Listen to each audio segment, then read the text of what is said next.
Hello everyone, a very good afternoon. तो आज हम लेके आए हैं जेई एडवांस 2026 का one of the toppest question. ये क्वेश्चन आया है रिलेशन चैप्टर से एंड ये क्वेश्चन बेस्ड है इक्विवेलेंस रिलेशन और टाइप ऑफ रिलेशंस के कॉन्सेप्ट्स के ऊपर। तो ये क्वेश्चन में दिया क्या है, थोड़ा ध्यान से देखते हैं। एक सेट दिया है हमें एस, जिसमें एलिमेंट्स क्या क्या है, 1 से 10 तक ये एलिमेंट्स है। अभी यहाँ पे हमें करना क्या है, consider the set x equals to r such that r is an equivalence relation on the set S such that r has exactly 42 elements. That means we want to make r which is an equivalence relation on this set, and this r should have how many elements? 42 elements should have. So how many such relations we can make, that they are asking, that is the number of elements of X. Okay. So how many such relation possible? Okay. Number of elements on this relation should be 42 and the relation should be equivalence.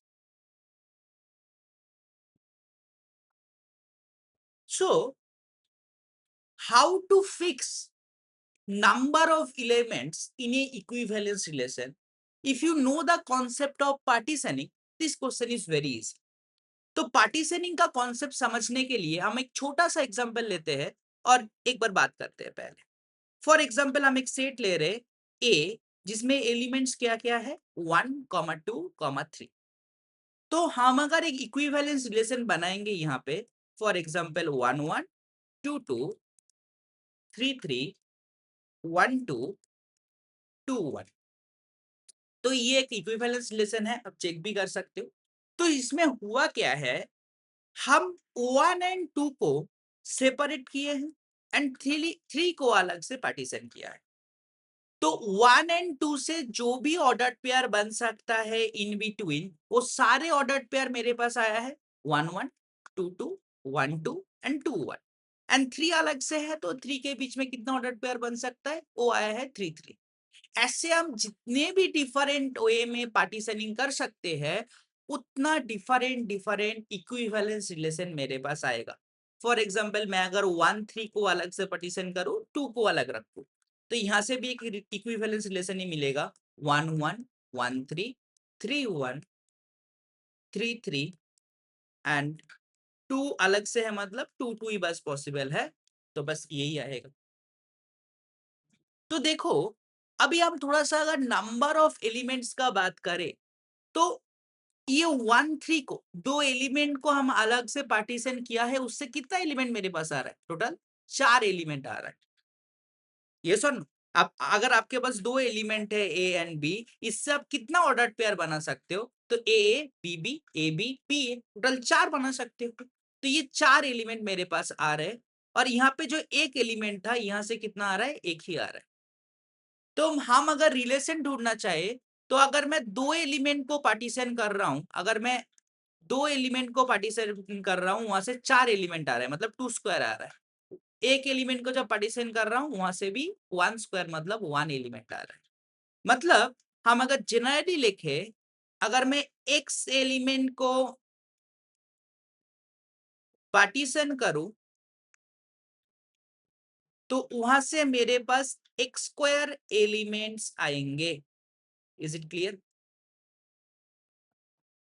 x square elements आएंगे। If we separate x elements in a partition, from there x square elements will come.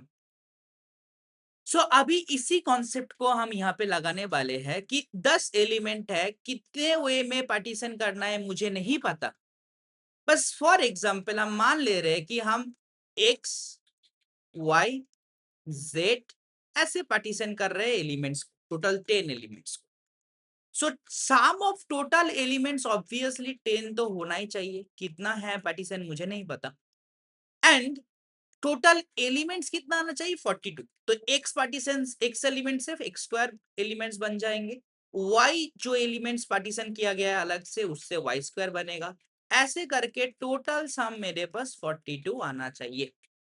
Okay, सो यहाँ से हमें एक चीज तो पता है, x Y Z ये सारे पॉजिटिव इंटीजर्स होने वाले हैं, तो ऑब्वियसली हम ऐसे ही वैल्यू चूज करेंगे क्योंकि number of elements in partition वो एक इंटीजर नंबर ही होना चाहिए।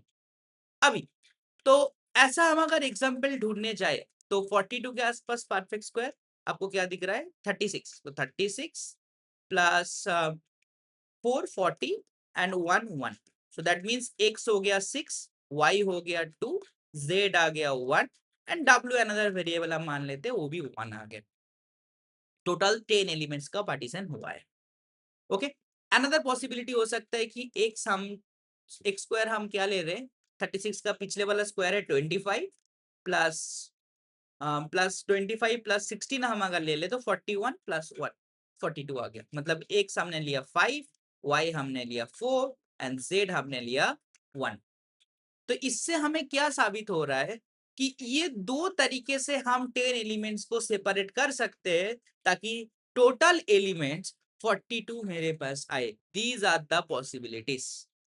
अब ऐसा कितना केसेस बना सकते हैं, तो हम कर क्या रहे, हमारे पास 10 एलिमेंट्स था, हम पहली वे में तो इसको 6 elements, 2 elements, 1 elements and 1 elements में सेपरेट कर रहे हैं, और आप सोच सकते हो ग्रुप कर रहे हैं।